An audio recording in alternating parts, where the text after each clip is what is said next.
ഇന്നലെ ഭഗവാനെ ധന്വന്തരി മൂർത്തിയായിട്ടായിരുന്നു അലങ്കാരമായിട്ട് ചാർത്തിയിട്ടുണ്ടായിരുന്നു കേട്ടോ. അപ്പം ഇന്നലെ പൊതുവേ ക്ഷേത്രത്തിൽ തിരക്ക് കുറഞ്ഞ ഒരു ദിവസമായിരുന്നു, പണ്ടത്തെ ചൊവ്വാഴ്ചകളെ പോലെ. അതുകൊണ്ട് തന്നെ സോപാനന്ദോളിലൊക്കെ ഇന്നലെ ഉണ്ടായിരുന്നു കേട്ടോ. അപ്പോൾ ഭഗവാൻ നിൽക്കുന്നതാണെങ്കിലോ നമ്മുടെ എല്ലാ അസുഖങ്ങളും മാറ്റിത്തരുന്ന ഒരു വൈദ്യനായിട്ട് ധന്വന്തരി മൂർത്തിയായിട്ടായിരുന്നു ഇന്നലെ ചാർത്തിയിട്ടുണ്ടായിരുന്നത്. നല്ല ഭംഗിയായിട്ട് ചാർത്തിയിട്ടുണ്ട് കേട്ടോ. 4 തൃക്കൈകളോട് കൂടിയിട്ടാണ്, ചതുർബാഹുവായിട്ടാണ് ഭഗവാൻ നിൽക്കുന്നുണ്ടായിരുന്നത്. ആ 4 കൈകളിൽ, മുകളിലുള്ള 2 കൈകളിൽ ശംഖും ചക്രവും പിടിച്ചിട്ടുണ്ട്.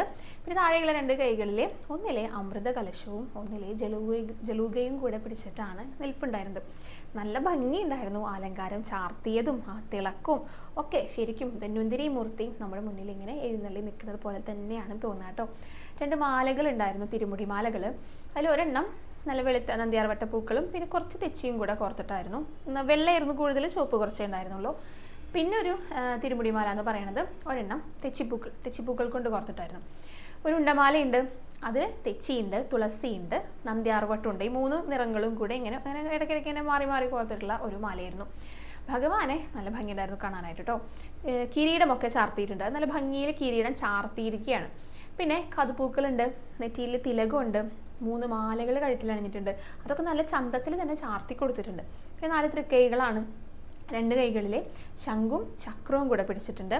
കൈവളകളും തോൾവളകളൊക്കെ അണിഞ്ഞിട്ടുണ്ട് കേട്ടോ ഭഗവാൻ. പിന്നെ അമൃത കലശവും ജലൂകയും അട്ടയും കൂടെ പിടിച്ചിട്ടാണ് ഭഗവാൻ ധന്വന്തരി മൂർത്തിയായിട്ട് തിളങ്ങി വിളങ്ങി നിൽക്കുന്നുണ്ടായിരുന്നത്. അരയിലേക്ക് ഇങ്ങനെയൊക്കെ കെട്ടിയിട്ട് പിന്നെ കസവാണ്, അങ്ങനെ ഈ അര മുതലേ പാദം വരെയുള്ള ചുവന്ന പട്ടാണ് ചുറ്റിയിരിക്കുന്നത്. അപ്പോൾ അരഭാഗത്ത് നല്ല തിളങ്ങണ കസവുണ്ട്, ആ നടുവിലൂടെ ആ പാദം വരെയും പിന്നെ കസവുണ്ട്. അപ്പോൾ നല്ല തിളക്കുണ്ടായിരുന്നു ഭഗവാനെ കാണാനായിട്ടും. അപ്പം അങ്ങനെയായിട്ടായിരുന്നു ഭഗവാന്റെ ഇന്നലത്തെ അലങ്കാരം ചാർത്തിയിട്ടുണ്ടായിരുന്നു കേട്ടോ. അപ്പോൾ ധന്വന്തരി മൂർത്തിയൊക്കെ ആയിട്ട് വരുമ്പോൾ എന്തിനു വേണ്ടിയിട്ടാ? ദുഃഖങ്ങൾ, ദുരിതങ്ങൾ ഒക്കെ, അസുഖങ്ങൾ കൊണ്ടൊക്കെ അനുഭവിക്കുന്നവരുണ്ടായിരിക്കും. അപ്പം അങ്ങനെയുള്ളവർക്കൊക്കെ ഒരു ശാന്തി അല്ലെങ്കിൽ ഒരു സമാധാനം നൽകാൻ വേണ്ടിയിട്ടാണ്. എല്ലാവരുടെയും അസുഖങ്ങൾ ഭഗവാൻ മാറ്റിത്തരുന്നതായിരിക്കും. ഭഗവാന്റെ കയ്യിലാണ് അതിൻ്റെ മരുന്നിരിക്കുന്നത്. അപ്പം നമ്മൾ എന്ത് ചെയ്യണം? ഭഗവാനെ വിളിച്ചാൽ മാത്രം മതി. നമുക്ക് മരുന്ന് കിട്ടിയാലല്ലേ നമുക്ക് അസുഖം മാറുള്ളൂ, അല്ലാതെ മാറാനായിട്ട് ഒരു വഴിയില്ല. അപ്പം മരുന്നിരിക്കുന്നത് ഭഗവാന്റെ കയ്യിലാണ്. ഭഗവാനിലെ ശരണാഗതി പ്രാപിച്ചു കഴിഞ്ഞാൽ എല്ലാ അസുഖങ്ങളും ഭഗവാൻ മാറ്റിത്തരും. അതിന് തയ്യാറായിട്ടാണ് വന്നിരിക്കുന്നത്. നമ്മളോട് ഭഗവാനെ വിളിക്കണം, ഭഗവാനെ ഒന്ന് കാണണം, ഒന്ന് സ്മരിക്കണം എന്ന് മാത്രമേ പറയുന്നുള്ളൂ.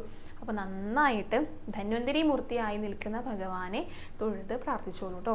എല്ലാവരുടെയും എല്ലാ തരത്തിലുള്ള അസുഖങ്ങളും ഭഗവാൻ ഭേദമാക്കി തരട്ടെ. ഭഗവാന്റെ പാദങ്ങളിൽ എല്ലാവരും ഒന്ന് നമസ്കരിച്ചോളൂ. ഗുരുവായൂരപ്പ ശരണം എന്നൊന്ന് കമൻറ്റ് ബോക്സിൽ രേഖപ്പെടുത്തിക്കോളൂ.